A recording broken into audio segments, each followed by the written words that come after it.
नमस्कार किसान साथियों, मैं डॉक्टर रवि जानी और आज हम बात करेंगे कॉटन की फसल के ऊपर। जो पीलापन दिखाई दे रहा है और 2 नंबर पे ज़्यादातर ड्रॉपिंग दिखाई दे रही है और 3 नंबर पे सबसे बड़ी बात है जो कि आजकल अपने माइक्रोन्यूट्रिएंट की फोलियर स्प्रे नहीं कर पा रहे हैं, जिसके कारण अपने टिंडों का बोल्डनेस नहीं आ रहा है और नुकसान हो रहा है।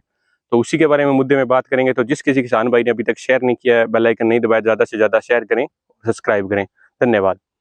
तो क्या है कि कॉटन के अंदर ये पीलापन दिखाई दे रहा है पत्तों के अंदर और 2 नंबर पर ज्यादातर फाल गुड्डी है जो अपनी ड्रॉपिंग हो रही है नीचे। तो किसान भाई इससे घबरा रहे हैं, तो इससे घबराने वाली बात नहीं है। पत्ते के नीचे देखेंगे आप, ये यहाँ से साइडों से जलकर और किनारियों से पीला पीला होकर किनारी बदल रहा है। तो यहाँ से एक बोल्डनेस आ रही है पत्ते के अंदर। तो नीचे देखेंगे तो आप हरा मच्छर दिखाई देगा आपके पत्ते के नीचे और व्हाइट मच्छर हद से ज्यादा दिखाई देगा। तो इसके लिए आप सबसे बढ़िया है भाई, हरे मच्छर और व्हाइट मच्छर की फोलियर स्प्रे कर रहे हैं, उसके साथ अपने को क्या काम करना है, अमीनो एसिड की स्प्रे करनी है। अमीनो एसिड का यूज करेंगे फोलियर स्प्रे के अंदर तो आपको एक बेहतरीन रिजल्ट मिलेगा और हरा मच्छर और व्हाइट मच्छर का कंट्रोल होगा। इसके लिए आपको साथ में सिलिकॉन बेस्ड बढ़िया स्टिकर मिलाना है, जिससे क्या है कि पत्ते के पार होगी दवाई। तो ये क्या है कि पार है, जो हरा मच्छर व्हाइट मच्छर पत्ते के पार बैठा है, तो उससे आपको रोकथाम मिलेगी। 2 नंबर पर अपने को क्या काम है, जो फूल ड्रॉपिंग आ रही है पानी लगने के बाद और ज्यादातर पानी लगने के बाद फूल ड्रॉपिंग आ रही है, दिखाई दे रही है भाई। जहाँ पे किसान भाई कॉटन के अंदर पानी लगा रहे हैं तो वहाँ पे फूल ड्रॉपिंग ज्यादा दिखाई दे रही है। तो उसके लिए अपने को माइक्रोन्यूट्रिएंट की स्प्रे करनी है, ज्यादा से ज्यादा micronutrient, NPK, boron, magnesium, zinc इत्यादि। और या फिर आप अमीनो एसिड साथ में मिलाकर कोई भी फोलियर स्प्रे जो बाजार में बढ़िया चल रही है और कम्पिटिट हो रही है, जिससे कि आप बढ़िया रिजल्ट मिल रहे हैं, तो आप वो भी कर सकते हैं, उसका भी यूज कर सकते हैं, उसका भी आपको एक एक्सीलेंट रिजल्ट मिलेगा। 3 नंबर पर क्या है, किसान है क्या है अब के टाइम में कॉटन के अंदर फाड़ के दिक्कत आ रही है। फाड़ के अंदर क्या कह रहे हैं किसान भाई, कहते हमारे टिंडे के अंदर बोल्डनेस नहीं आ रही। मेन प्रोसीजिंग क्या है, बोल्डनेस का आने का क्या है कारण भाई, सबसे बड़ी बात यही रहती है भाई, बोल्डनेस नहीं आएगी तो हमारा टिंडे का साइज नहीं बढ़ेगा, तो साइज नहीं हुआ तो अपने पर बूटे की अपनी पैदावार घटेगी, तो पर बीघे के हिसाब से अपने पैदावार घटेगी। तो इसके लिए आपने खुराक वाली स्प्रे करनी है, ज्यादा से ज्यादा जितनी हो सके उतनी खुराक वाली स्प्रे करनी, जिससे ही इसके बोल्डनेस आएगी और ये खिलने में और इसका आकार बढ़िया होगा, जिससे क्या है कि अपने के अंदर एक बढ़िया रिजल्ट मिलेगा और अपनी पैदावार प्रति बीघे के हिसाब से बढ़ेगी। तो अब क्या है, घबराने वाली बात तो रही नहीं है। क्या है कि पीलेपन के कारण बहुत से मुझे कॉल आते हैं फील्ड के अंदर और बहुत से सारा दिन मैसेज चलते रहते हैं ग्रुपों के अंदर, भाई यार हमें बताओ भी पीलापन बहुत ज्यादा आ रहा है। तो आप देखें अपनी फसल के अंदर, बढ़िया विजिट करके देखें, पीलापन एक ही कारण से दिखाई देगा। और अपने क्या है, 2 नंबर कारण ये रहता है भी, बरसात के कारण जो जमीनी दाब जो बंद हो जाता है, अपना मुंह बंद हो जाता है जमीन का, उससे क्या है कि नाइट्रोजन नीचे से पौधा नहीं ले पा रहा है, ऊपर अपनी फोलियर स्प्रे नहीं कर पा रहे हैं। मेन प्रोसीजिंग है ये फोलियर स्प्रे।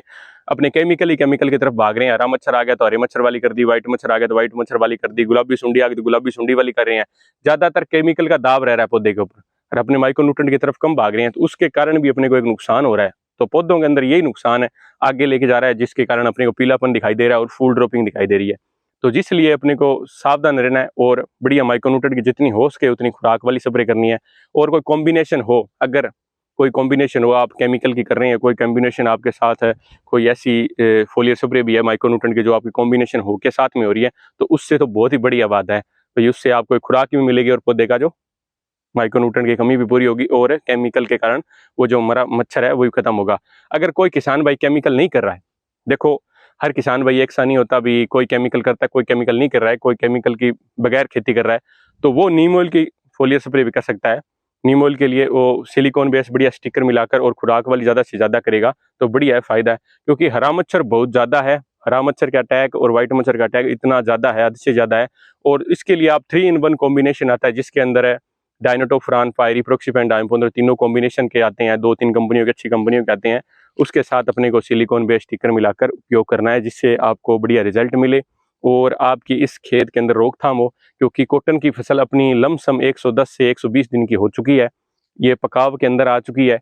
तो अब धीरे धीरे इसकी बोल्डनेशन लानी है और 2 नंबर पर जो फाल ड्रॉपिंग आ रही है अपने शिकायत खेत के अंदर वो ना हो, इसीलिए अपने को खुराक वाली स्प्रेयों के अंदर ज्यादा ध्यान देना है। और 3 नंबर पर अपने खेत के अंदर जब भी विजिट करें जितना हो सके उतना फिनोमेन ट्रैप लगाएं, जिसके कारण जो लास्ट के दिनों के अंदर है, जो ये अमावस से पुन्नू के बीच ये 15 दिनों का गैप होता है, जिसके अंदर है गुलाबी सुंडी के पतंगों का अटैक ज्यादा रहता है, तो उसी के कारण जो ये फूल के अंदर है जो पतंगों जो गुलाबी सुंडी दिखाई दे रही है, किसान भाइयों को जितने हो सके उतने फिनोमेन ट्रैप ज्यादा लगाएं, जिससे कि ये क्रॉसिंग ना हो पाए, जिससे गुलाबी सुंडी कम अटैक हो और कोई भी केमिकल कर रहा है किसान भाई, डेल्टा मैथिलीन कर रहा है, प्रोफेनोसाइपर कर रहा है, या कोई भी अपने फोलियर स्प्रे के अंदर मिला रहा है, लैम्डा प्लस सिक्टारा का कॉम्बिनेशन मिला रहा है, कोई भी स्प्रे कर रहा है, तो इससे डेनिटोल कर रहा है या, तो उसके लिए अपने को क्या है कि पहले प्रोटेक्शन भी जरूरी है। जितना आप केमिकल का खर्चा लगा रहे हैं उतना आप अगर फिनोमेन ट्रैप का खर्चा लगाएंगे जिससे क्रॉसिंग नहीं होगी तो कम अपने खेत के अंदर दिखाई देगी, तो इससे भी रोकथाम हो सकती है। तो धीरे धीरे अपने किसान भाई क्या है प्रैक्टिकली कर रहे हैं, तो जिन किसान भाइयों ने फिनोमेन ट्रैप लगा रखे हैं तो उनके खेतों के अंदर कम दिखाई दिया गुलाबी सुंडी का अटैक, ये हमें भी देखने को मिला है।